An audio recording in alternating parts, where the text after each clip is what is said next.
Hi hello నమస్తే.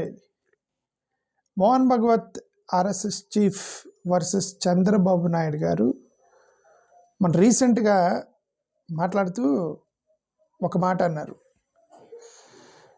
పిల్లల గురించి మాట్లాడారు.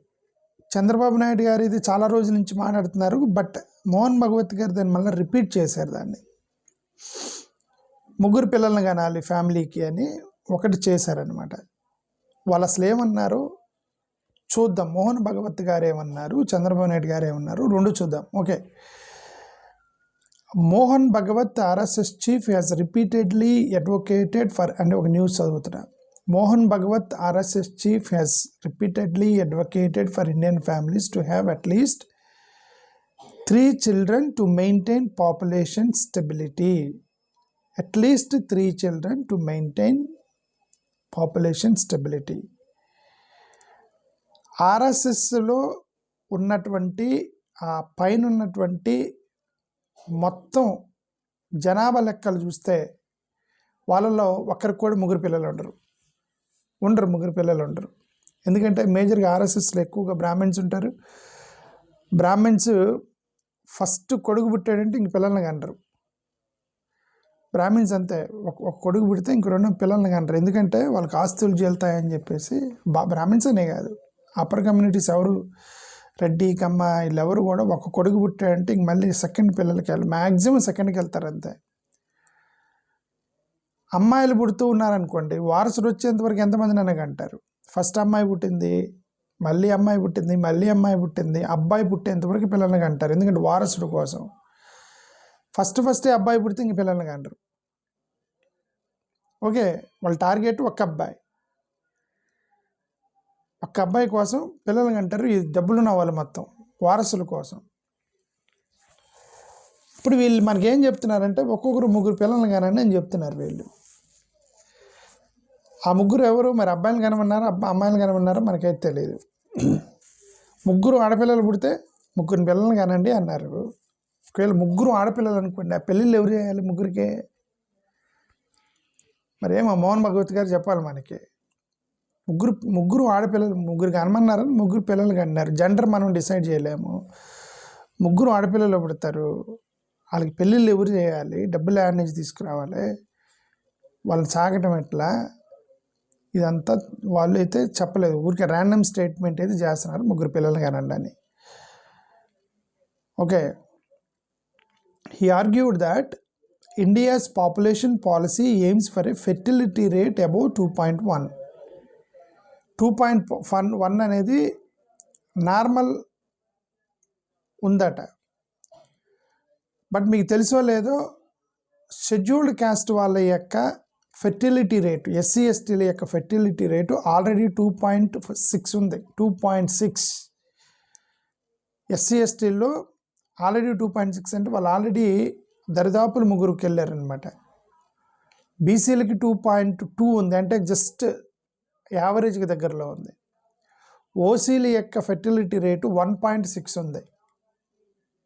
1.6 అంటే ఓసీలు ఎవరు ఎక్కువ మంది పిల్లల్ని కనరు, ఎస్సీ ఎస్టీలు ఎక్కువ మంది పిల్లల్ని కంటూ ఉంటారు. ఇప్పుడు వీళ్ళు పెట్టుకొని పిల్లల్ని కానండి అని చెప్పి మనకు చెప్తున్నారు. ఓకే, సో ఇంకేమన్నారు? Since fractional children are impossible, families need at least 3. Okay, at least 3 అదే చెప్తున్నా. అట్లీస్ట్ 3 అంటే ఎవరు? ముగ్గురు ఆడపిల్లలు అయితే పరిస్థితి ఏంటి అంటున్నా. భారతదేశంలో కట్నాలు లేకుండా రూపు మార్పుతారా మీరేమన్నా? భారతదేశంలో కట్నం తీసుకున్నవాడు ఉరిశిక్ష వేస్తామని చట్టం చేస్తే అప్పుడు మీరు పెట్టండి ఎట్లాంటి. భారతదేశంలో కట్నాలు ఎవడు తీసుకున్నా ఉరిశిక్ష వేస్తాం పబ్లిక్గా అని నువ్వు చట్టం చేసి ఫ్రీగా పెళ్లి చేసుకోవాలి ఆడపిల్లని అని మగవాళ్ళు మొత్తం నువ్వు కంట్రోల్ చేసిన రోజు నువ్వు ఇలాంటివి పెట్టాలి. ముగ్గురు పిల్లల కంటే ముగ్గురు ఆడపిల్లల కంటే వాళ్ళు కట్నాలు ఎడ తెచ్చేయాలి. మగపిల్లలు పడితే పర్లేదు. ఓకే, అంటే అన్సైంటిఫిక్ స్టేట్మెంట్స్, నేను ఏదో చెప్తాను, అన్సైంటిఫిక్ అన్ప్రాక్టికల్ స్టేట్మెంట్స్ చేస్తున్నారు వీళ్ళు. ప్రాక్టికల్ గ్రౌండ్ లెవెల్ అండర్స్టాండింగ్ని అర్థం చేసుకోకుండా, ప్రాక్టికల్గా లోపల జరిగేది అర్థం చేసుకోకుండా స్టేట్మెంట్లు చేస్తున్నారు వీళ్ళు. ప్రాక్టికల్ ప్రాబ్లమ్ని అర్థం చేసుకోకుండా. He has stated this in various speeches, including in August 2025, okay, during RSS centenary event, okay, December 2024 నాగ్పూర్లో చెప్పారట భగవత్ గారు. Earlier instances emphasizing health benefits, okay, marrying at the right age, having 3 children, and social survival, while cautioning against excessive growth beyond proper upbringing. సరే, ఇదంతా కూడా ఏంటంటే right ఏజ్లో పెళ్లి చేసుకోవాలి, minimum 3 పిల్లల్ని కనాలి, ఇవన్నీ కూడా సెటిల్ అయిన వాళ్ళకి. అది వాళ్ళ దగ్గర డబ్బులు ఉన్నాయి, పిల్లలు ఉంటారు, ఆస్తులు ఉంటాయి, సర్వైవల్ ఏంటి, రేపొద్దున కోడిగుడ్డు కొనాలా, చికెన్ కొనాలని ఆలోచన ఉండదు వాళ్ళకి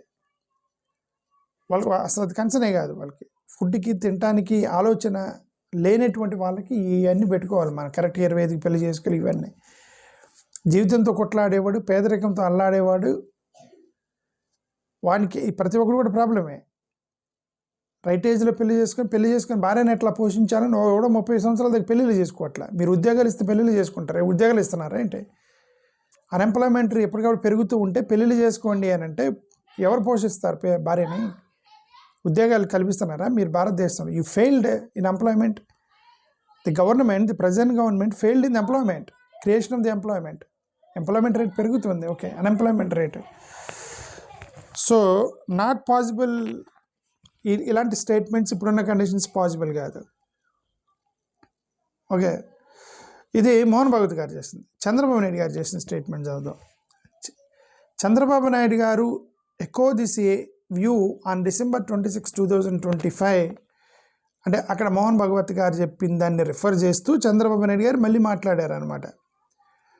during the Bharatiya Vigyan Sammelan in తిరుపతిలో భారతీయ సంబంధే మన మోహన్ భగవత్ గారు చంద్రబాబు నాయుడు గారు ఇద్దరు కలిసి మీటింగ్లో పాల్గొన్నప్పుడు మోహన్ భగవత్ గారు గతంలో ఇలా అన్నారు అని చంద్రబాబు నాయుడు గారు మళ్ళీ దాని గురించి చెప్పారనమాట. అది Naidu explicitly referenced Bhagwat, saying every couple should have 3 children to sustain India's demographic dividend and enough global dominance. అంటే ఇంగ్లీష్ పేపర్, వీళ్ళు తెలుగులో మాట్లాడారు, చంద్రబాబు నాయుడు గారు ఇంగ్లీష్లోనే ఇచ్చినట్టున్నారు స్పీచ్, ఓకే. బట్ ఎనివే నేను న్యూస్ పేపర్ చదువుతున్నాను. Reference Bhagwat saying every couple should have 3 children to sustain India's democratic dividend and ensure global dominance by 2047 and beyond, okay. In highlighted India's youthful population advantage amid global aging trends, okay, the success of Indian diaspora, stating, as Mohan Bhagwat ji has always said, every couple should have 3 children. This is very important. Naidu has previously pushed similar ideas, including scrapping 2 children norms for local elections, proposing incentives for large families to counter aging population at southern states, okay. And గతంలో ఉన్న rule కూడా తీసేశారు, రేవంత్ రెడ్డి కూడా తీసేసాడు అనమాట. పిల్లలు వచ్చే రోజుల్లో పిల్లలు సరిగ్గా పుట్టరు, ఏజింగ్ అది అని చెప్తున్నారు వీళ్ళు, ఓకే. సార్ నేనేమంటానంటే, first of all this is infringement of personal and women's rights. ప్రభుత్వాలు ఎంతమంది పిల్లల్ని కనాలనేది పర్సనల్ రైట్, అంతే కదా.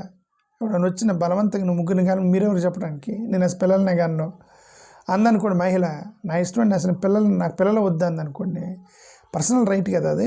చట్టం ఏంటో చేస్తాం దాని మీద మనం. మినిమం పిల్లల్ని కానండి అని చెప్పి ఎలా చెప్తారు? It's infringement of personal Liberty, women's rights. ఎందుకంటే పిల్లల్ని కానాల్సింది మహిళ, నొప్పులు పడాల్సింది మహిళ, సిజేరియన్లు సర్జరీలు చేసుకోవాల్సింది women.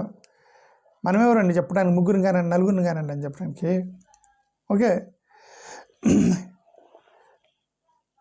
This is something called instrumentalises women's body.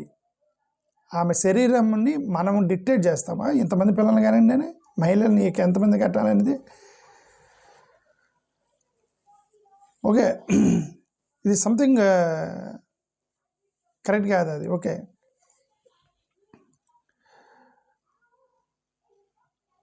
This is something like Congress వాళ్ళు, ఆర్జేడీ వాళ్ళు, వీళ్ళందరూ ఏమన్నారంటే ఇది ఒక పెద్ద హిపోక్రసీ అన్నారు. ఎందుకు ఇది హిపోక్రసీ అన్నారు? వీళ్ళే ఎక్కువగా పాపులేషన్ కంట్రోల్ గురించి మాట్లాడేవాళ్ళు గతంలో. ఇప్పుడు ఎందుకు సడన్గా పిల్లల్ని కానమని అంటున్నారు అని అంటే, ముస్లిం పాపులేషన్ పెరుగుతుందట, హిందూ పాపులేషన్ని ముస్లిం పాపులేషన్ కంటే ఎక్కువ పెంచాలట. అది దేశం ఏదన్నా బాగానండి,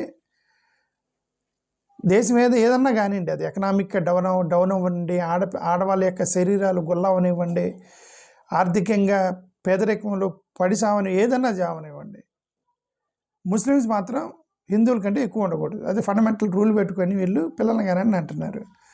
దాని బదులు ముస్లిమ్స్ని కంట్రోల్ చేస్తే పోయింది కదా. ఇద్దరు పిల్లల కంటే ఎక్కువ కనకూడదు, ఇది ఇది ఇది ఇది మ్యాండేటరీ రూల్ అని ముస్లిమ్స్ కూడా పెడితే పోయింది కదా. సరే వాళ్ళు ఒప్పుకోరు, మాకు ఆ చట్టాలు ఏదో ఆ చట్టాలు ఇవి ఏదో అంటారు. ఓకే, ముస్లిం లాస్ ఉన్నాయి అంటారు వాళ్ళు, but based on the country Unicode bill పెడతా ఉన్నారు కదా, ఇవి పెట్టండి, యూనికోడ్ బిల్ పెట్టండి, సరిపోయింది. మీరు కూడా ఇద్దరు పిల్లల కంటే ఎక్కువ కనకూడదని ముస్లిమ్స్ కూడా కంట్రోల్ చేస్తే సరిపోయింది. ఓకే, అంతేగాని వీళ్ళందరూ పిల్లల్ని కానీ ముస్లిమ్స్కి అంటున్నారంటే వీళ్ళు కానీ మా ఎక్కడ కడతారు? ముస్లిమ్స్ అందరూ కూడా వాళ్ళ యొక్క బేసికల్లీ వాళ్ళంతా సెల్ఫ్ ఎంప్లాయిడ్. ముస్లిమ్స్ అందరూ కూడా సెల్ఫ్ ఎంప్లాయిడ్. జనరల్గా వేరే వాళ్ళ దగ్గర పనిచేయరు ముస్లిమ్స్. మీరు చూసింటారు, పంచర్ షాప్ అని పెట్టుకొని బతుకుతారు. ఓకే, రాళ్ళు గుట్టని బతుకుతారు, వెల్డింగ్ షాపులు పెట్టుకొని బతుకుతారు, కానీ వేరే వాడి దగ్గర పని చేయటం ఇష్టం ఉండదు వాళ్ళకి. కాబట్టి వాళ్ళు ఇద్దరు ముగ్గురినైనా కానీ కష్టపడి వాళ్ళ పిల్లల్ని సాగుతారు ఏదో ఒకటి చేసి. బట్ వీళ్ళందరూ ఉద్యోగాలు చేసుకునేవాళ్ళు, 10,000 20,000 ఉద్యోగాలు చేసుకుని ముగ్గురు పిల్లల్ని కనండి అని చెప్తున్నారు వీళ్ళంతా.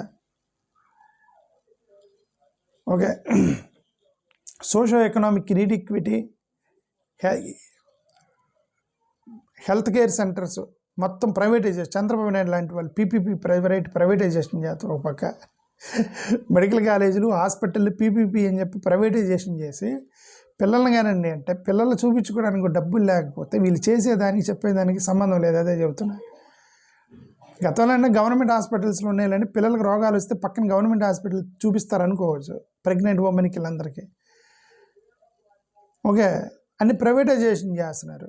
ఉద్యోగాలు లేవు, పిల్లల్ని కనమంటున్నారు. సరే గవర్నమెంట్ హాస్పిటల్ ఉన్నాయంటే లేవు, పోనీ భోజనం పెడతానంటే లేదు, పోనీ ఎడ్యుకేషన్ కాస్ట్లీ చేస్తున్నారు, హెల్త్ కాస్ట్లీ చేస్తున్నారు, ప్రైవేటైజేషన్ చేసేస్తున్నారు మొత్తం.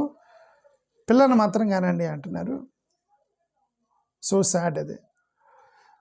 సో ఏదైనా ఇదంతా కమ్యూనల్ ఎజెండా అండి. This is not a country agenda, this is a communal agenda. Muslims కంటే మన వాళ్ళు ఎక్కువ ఉండకూడదు అనేటువంటి అది ఫండమెంటల్లీ. సరే, ఇంక దీని గురించి ఎక్కువ మాట్లాడడం వస్తుంది, నేను చాలాసార్లు మాట్లాడి. ఓకే, థ్యాంక్ యూ, నమస్కారం.